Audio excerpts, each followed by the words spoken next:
வருது, மக்களாட்சி வருது.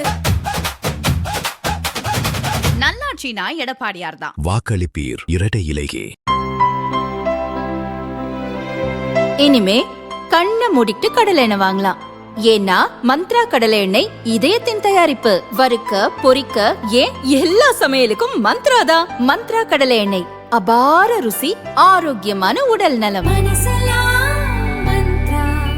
பாமக நிறுவனர் ராமதாசுக்கும் பாமக தலைவர் அன்புமணிக்கும் இடையே ஏற்பட்ட மனக்கசப்பால் கட்சி பிளவுபட்டுள்ளது. சட்டசபை தேர்தலில் இருதரப்பினரும் தனித்தனியாக வேட்பாளர்களை களமிறக்கியுள்ளனர்.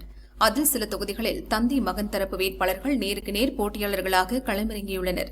சேலத்தில் நேற்று முன்தினம் தேர்தல் பிரச்சாரம் செய்த ராமதாஸ் தன் பேச்சை முடித்துவிட்டு மேடையிலிருந்து கீழே இறங்கும்போது திடீரென மயங்கினார்.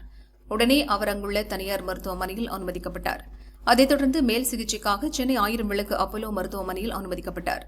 விருத்தாச்சலத்தில் பிரச்சார கூட்டத்தில் அன்புமணி பேசிக் கொண்டிருந்த போது ராமதாஸ் மயக்கமடைந்து மருத்துவமனையில் அனுமதிக்கப்பட்ட தகவலை பாமக நிர்வாகி ஒருவர் அவரிடம் கூறினார்.